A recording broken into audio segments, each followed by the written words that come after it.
Yeah, it's already afternoon. Hennyson, thanks a lot for agreeing to do an interview with the Bonaire Future Forum. As we've said, we are now about 2,500 registered members. Majority of them have registered from the island. So they are residents, and a portion of them, of course, will vote.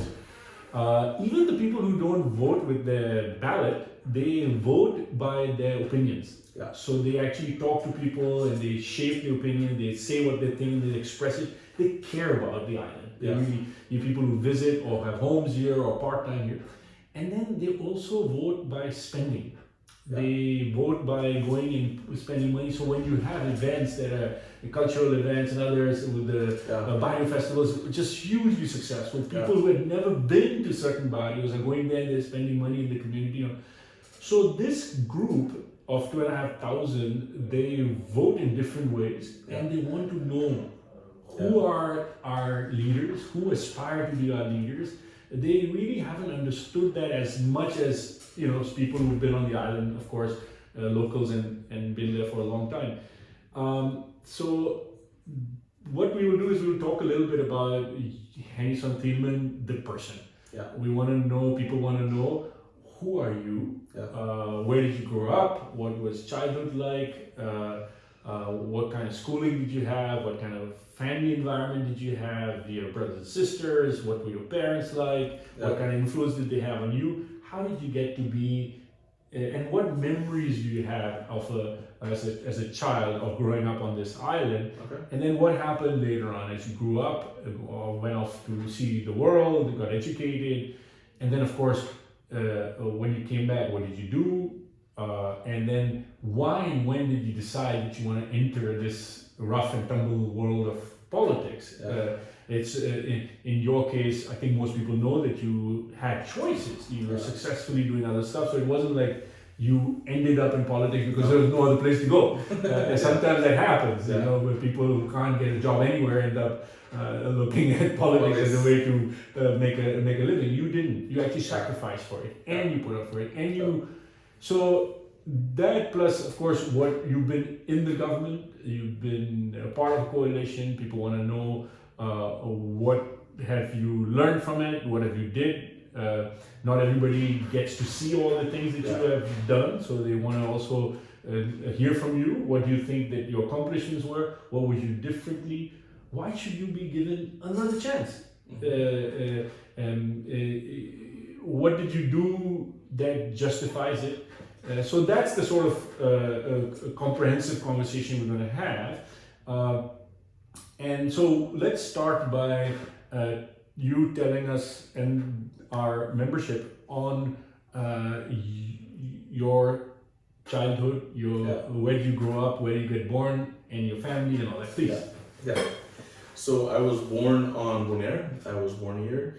My family is, my mother is a school teacher and I was school director, and my dad worked at the web for many years as a financial director as well, and also a consultant for them. And I grew up a lot with my grandparents as well. Which part of the island? Where my grandparents used to, especially from my father's side in Montreal, we used to go there and stay. My parents were working, so we stayed a lot there. With your grandparents? And with my grandmother and her and my aunt and my uncle as well. So we grew up a lot there in the barrio, and also in the growing up there they had a lot of fruit trees, and we would play outside, and they had a lot of iguanas as well so it was fun growing up there. I also had my grandmother from my mother's side. We also grew up a lot there as well. Where was that? That was at the beginning of Republic. They so North Slovenia kind of. There we grew up as well, and my father was one of the first people to have a house in Belgium. Is that right? Yeah, he was very in the beginning. But of that was considered a that was vacation. Like you go for the weekend out there. that was it was no development at all. So you only had like the main road, and he had a house there. So where was it? That's on the road to Sorbonne. Yeah. Oh, all the way. The road to Sorbonne. Yeah. At the beginning there of the road, you have a couple of houses. Yeah. So that's one of the houses where I grew up. So they actually lived there. It wasn't just a weekend place. No, they lived there in Bonaire, and that's where I grew up as well with a group of friends. Where did you go to school? I went to school at SKB. And basic school, school was where? My school was San Bernardo, then Cristo Bonaire. Cristo Bonaire, San Bernardo. Yeah. So went to school there. Then I had. And you had brothers, sisters, or you were the only? Yes, I have a sister. She's now living in Aruba. She's older or younger? She's younger than me. She's 2 years. So your brother, sister, and you're the older one? Yeah. So that's how I grew up in Bonaire with a lot of friends in the neighborhood as well. It was nice. How did your mom, who took you to school? My mom and my dad, we had depending on the day, which one could pick us up, which one could, mostly my dad would bring us. On the way to work? Yeah, it was mixed. It's, depending on who could. Or either my mom or my dad. And even more curious, just fun stuff. What was morning like? What was morning like for you? Did you wake up yourself, or did somebody else? No, my dad had to wake us up. He did that every day. We went to school because my mother, like I said, was a school teacher. Which school? At San Bernardo, and now Cristo Bonaire. Okay, so both the schools where you were, she was. Yeah. So, but that's tough because then your mother knows. Everything that happens at school. So we went to school with her in the morning because she had to go to school as well. So we had to wake up pretty early to get to school with her.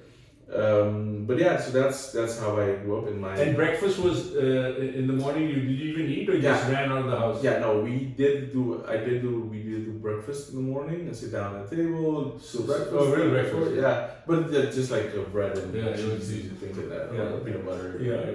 That's very Dutch of you. So that's how breakfast was. So you guys got there, got to school, got moms at the school. So anything you do, the word goes. Everybody knows. So and then they get to her. So that was. The downside of having a mother. Were you a well-behaved or naughty kid? Pretty well behaved. Pretty well behaved. Yeah. And grades? Did you study or I were had you good grades. I had good grades. I have to say I had good grades from basic school to like I think the third grade at the SKB. And then you discovered girls. And then I started to become very laid back. I was like, okay, if you have a 5 and 5, it's just perfect. Why do you have to strive for more? Exactly. So that was just enough. how I entered that period, and it was like just enough, but that's how it went. But your dad was a finance director at Web. And your mom was a teacher. So we've got two professionals. So you're kind of got that. Inside the house, your environment is pretty professional. So both the parents have expectations, maybe from you, or no? I think they did. They never put too much pressure. No, they did put pressure on like getting my homework done. That was like, especially my mother was like, that was very important. Being a school teacher. So she would push that a lot. But I had like, they always did give me the room to do things that I want, but. They did, however, they did say like find a stable job, that's something that they wanted from me, and I ended up being about totally not stable. Not only did you not take a stable job, first you end up being an entrepreneur, which is like, oh my god, go work for the customs or Douala or something like that. You entrepreneur, and then you quit that to be a politician. So do. What did I do wrong? So they totally do support me in that, but that's not what they wanted in the beginning for because they wanted like a stable job, stable income for me and things like that. So what did your grandparents do? What was that? It was my grandfather. I never met him though. Was your father's side? For my father's side. Was a shoe man. He would fix shoes. Where was that? In Montreal. Yeah, he had like a shop behind the home. So he would do that. My grandmother was a stay-at-home mother. From your father's side? From my father's side. As well as from my mother's side. She was also stay-at-home. And my grandfather from my mother's side had various positions.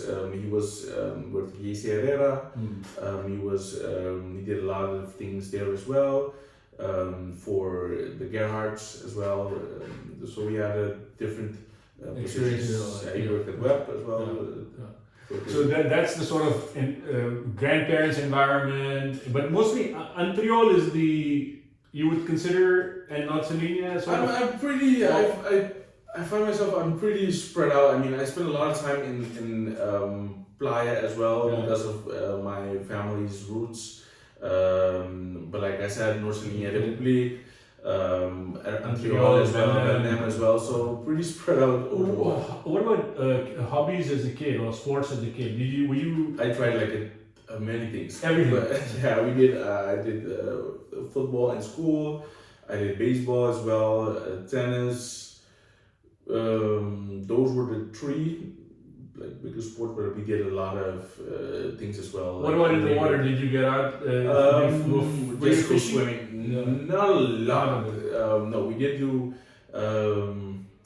We did go swimming a lot with friends, but not like any swim clubs or things like that. But those were the three main things, like football, tennis, football, and softball, baseball.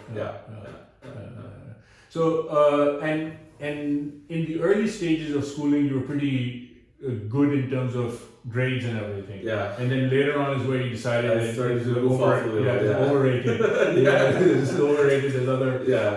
And I remember at the end of when I ended up finishing the HAVO, I remember the teacher coming to me because I did like for my final exams. I really did put effort in that. I was like, okay, I need to make this happen. So I put a lot of effort, studied, and he came to me and said, why didn't you put all this effort before? Why did you have to wait all the way here?